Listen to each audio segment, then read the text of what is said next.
All right, so that takes care of the cerebral hemispheres. Now we're going to move on to the diencephalon. The diencephalon sits kind of right in the middle of the brain, right here, on top of the brain stem, but underneath the hemispheres. And there's three paired structures: the thalamus, the hypothalamus, and epithalamus.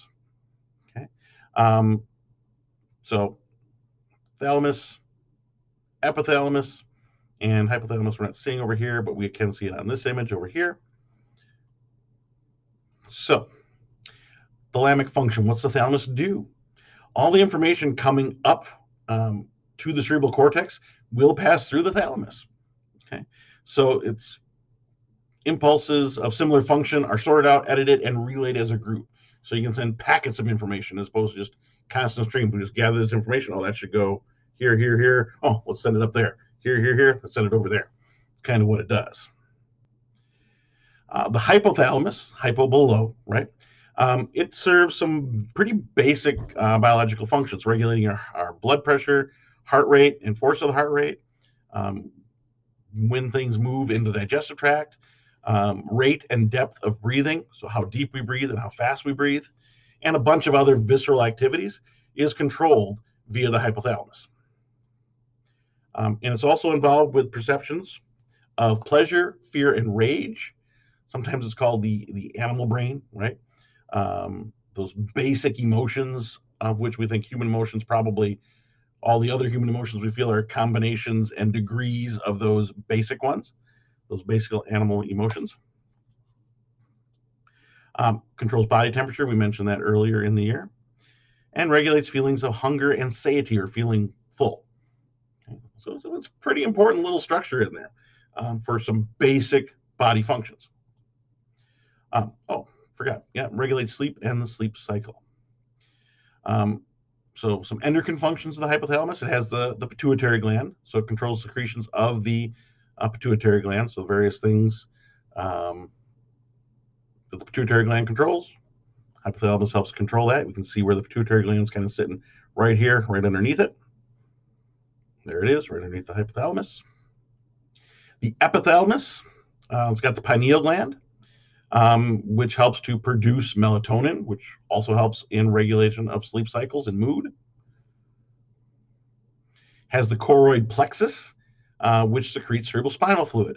So we can see here, there it is, the choroid plexus, secreting spinal fluid to fill up those ventricles and to surround the brain and go down into the spinal cord.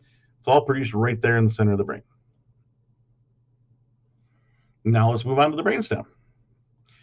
Brainstem consists of three major areas: the midbrain, the pons, and the medulla oblongata, going from superior to inferior.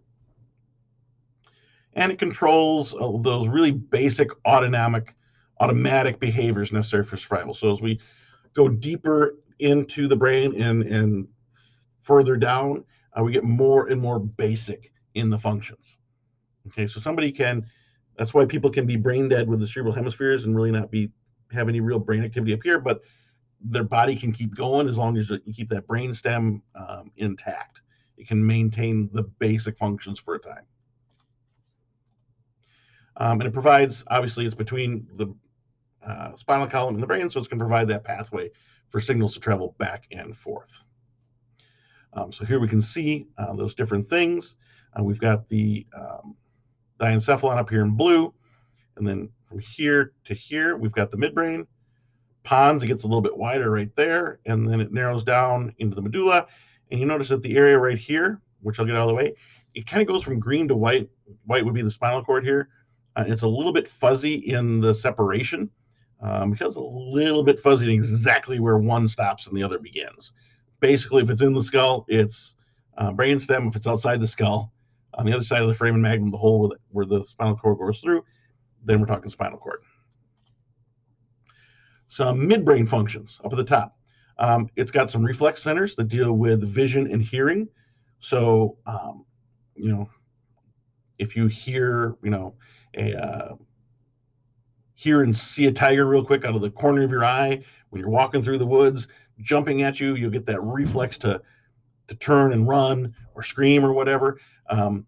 This is the part of the brain that's going to kind of control those reflexes. We can just see a cross section of it there. We can see Cerebral aqueduct brings cerebral spinal fluid down into the spinal cord.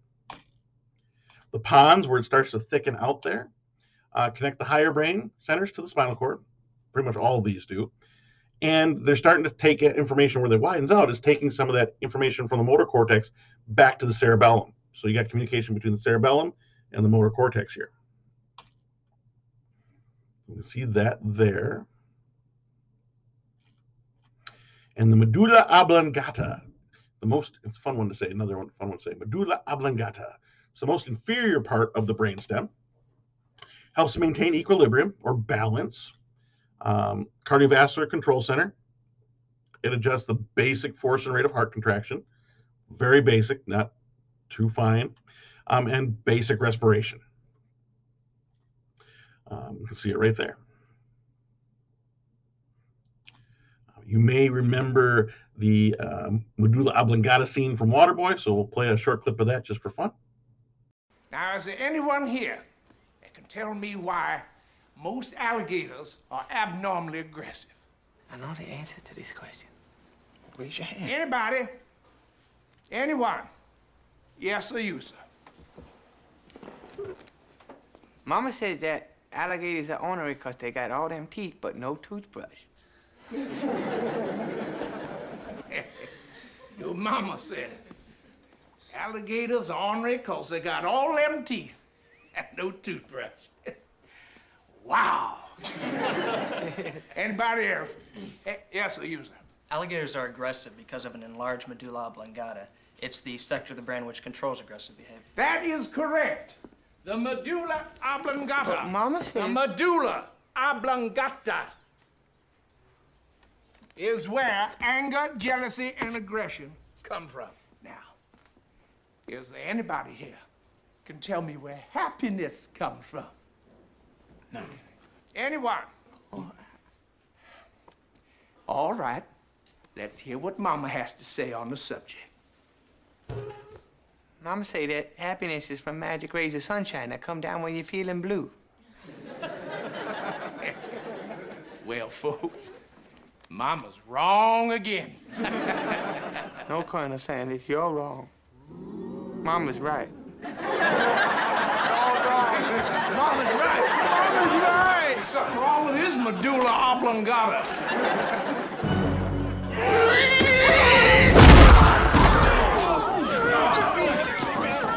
It's okay to fight back. Coach Klein said I could. Mr. Coach Klein said I could. It's fine.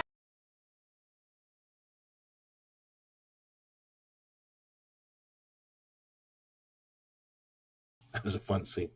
All right, so now we're moving on to the last part of the brain that we need to tackle, which is the cerebellum, hanging off the backside here. And this one provides precise timing and appropriate patterns of skeletal muscle contraction. So here, I'll go through the notes and we'll discuss it.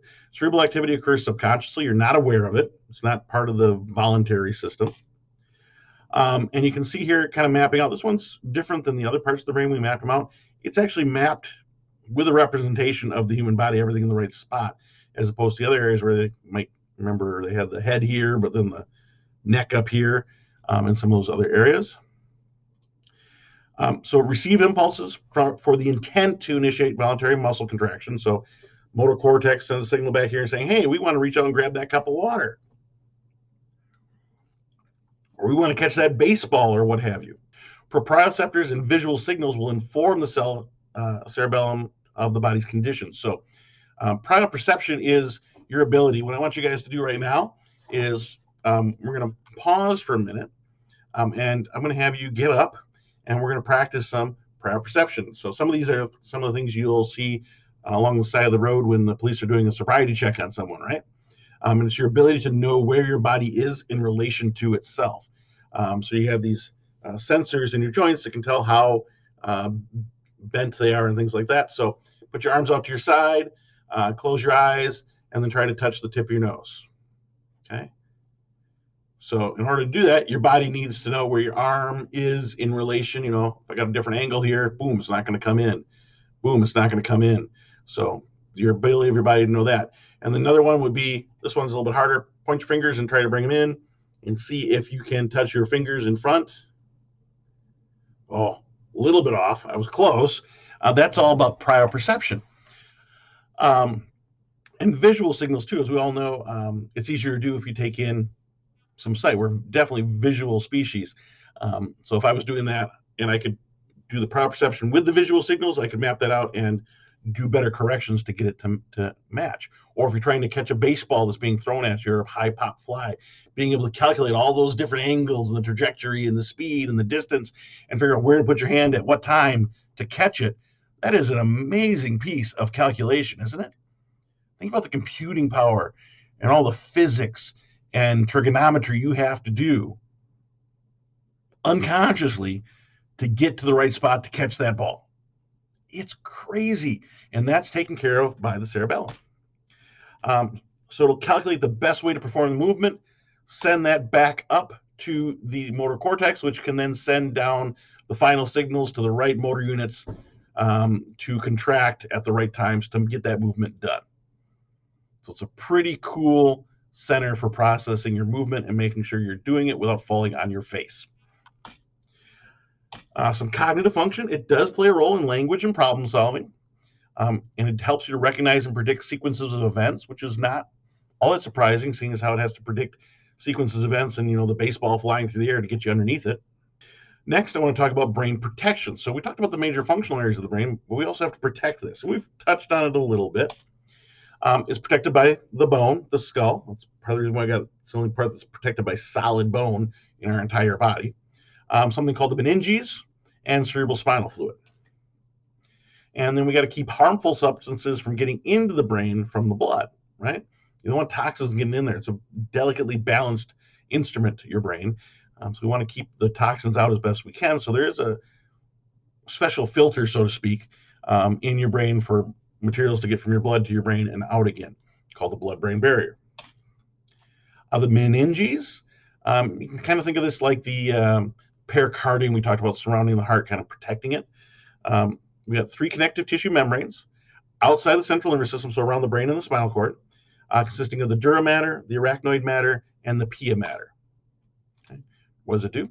Covers and protects the central nervous system, protects the blood vessels and venous system that's around the central nervous system, and holds in the cerebral spinal fluid, so it's not leaking out your ears or something. So here we got a picture of it. I'll break it down in this picture and then describe the parts. So we got, scalp, we got periosteum, bone, periosteum. Then we've got right here the dura mater. Okay, right here we got this thick outer tough covering. Okay, of the dura mater, very durable.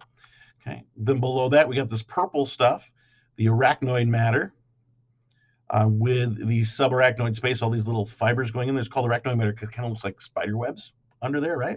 And this is filled with cerebral spinal fluid, holding that in there, holding the blood vessels in there, and giving your brain a little bit of hydraulic cushioning.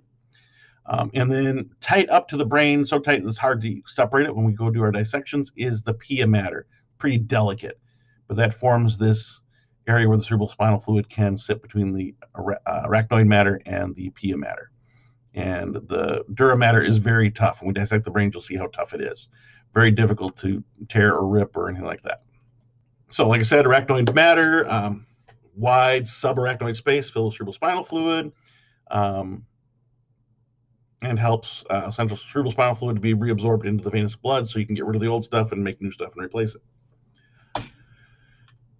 And that is the purple stuff here and that space underneath it. The pia mater, delicate connective tissue that clings tight to the brain. The cerebral spinal fluid, otherwise known as CSF. Watery solution, similar in composition to your blood plasma, but not exactly the same.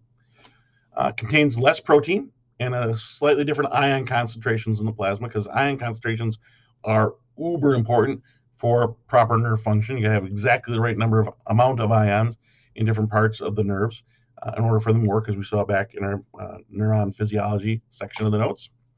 I've already mentioned this, forms a liquid cushion, gives buoyancy to the central nervous system organs, prevents the brain from crushing under its own weight, kind of like a whale out of the water, which we talked about earlier with ventricles. And it protects the central nervous system from blows and other trauma. It's a hydraulic cushioning system.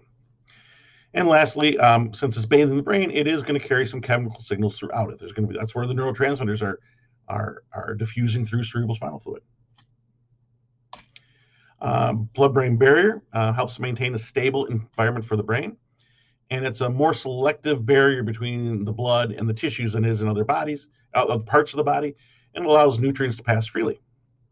It is, however, ineffective against substances that can diffuse directly through the plasma membrane. So small nonpolar molecules like fats and alcohol can get through it without too much problem. So if you have a small fat soluble toxin, it can get into the brain through the blood-brain barrier. Alcohol can get into the brain through the blood-brain barrier. That's why it affects you so quickly if you drink too much. Now, this blood-brain barrier does have a couple spots where your body has kind of like turned it off or eliminated it so that you can do more sampling of the blood chemistry. So in the vomiting center of the hypothalamus, it allows those areas to monitor the chemical composition. So you know, oh, we got some bad stuff in the blood. Maybe it's something in our stomach we should get rid of, so we should vomit it up. Interestingly enough, stress and the stress hormones will increase the ability of chemicals to pass through the blood-brain barrier. So an added negative impact of stress is you get more toxins and things like that getting into the brain, which isn't healthy for you and may even increase your stress. That does it for that section, guys. Our next section and last section for the nervous system unit that we're going to cover in the notes is on reflexes. So I will see you next time for that. Bye.